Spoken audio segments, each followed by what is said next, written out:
Kevin, I'm not gonna lie, Bubba, we're pretty good friends, but I didn't know you could play. Oh, I don't. I just shared. Leah Remini and Kevin James looked like the most effortless TV couple of all time on The King of Queens.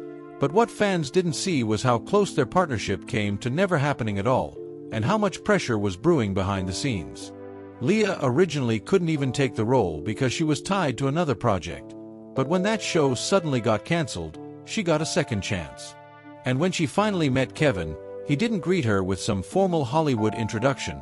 He cracked a joke about her collecting unemployment. Leah laughed instantly, and just like that, the connection was sealed. She later admitted she didn't even care what the script said because she already knew she wanted to work with him.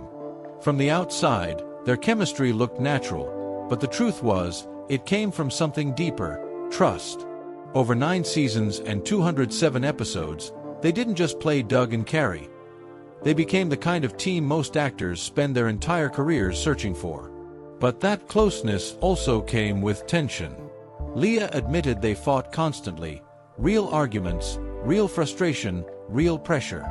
Sometimes they'd be furious at each other, and minutes later they'd have to film a romantic scene like nothing happened.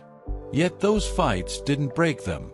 If anything, it proved how much they cared, because Leah said you don't fight with someone you don't love. And Kevin wasn't just a co-star trying to stay funny. He was unusually generous, pushing writers to give Leah more jokes, more punchlines, more moments to shine. That kind of support is rare in Hollywood, and Leah never forgot it.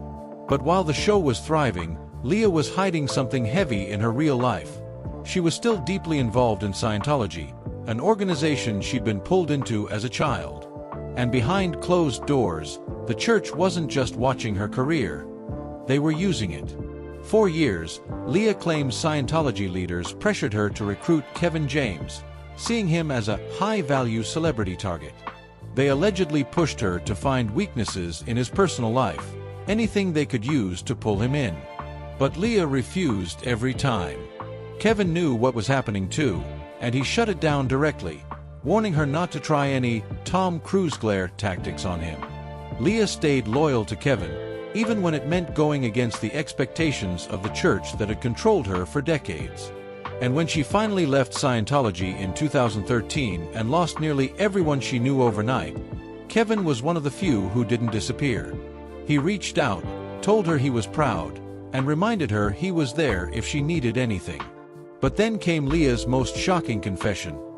Years later, she admitted that working with Kevin James may have ruined her career in an unexpected way.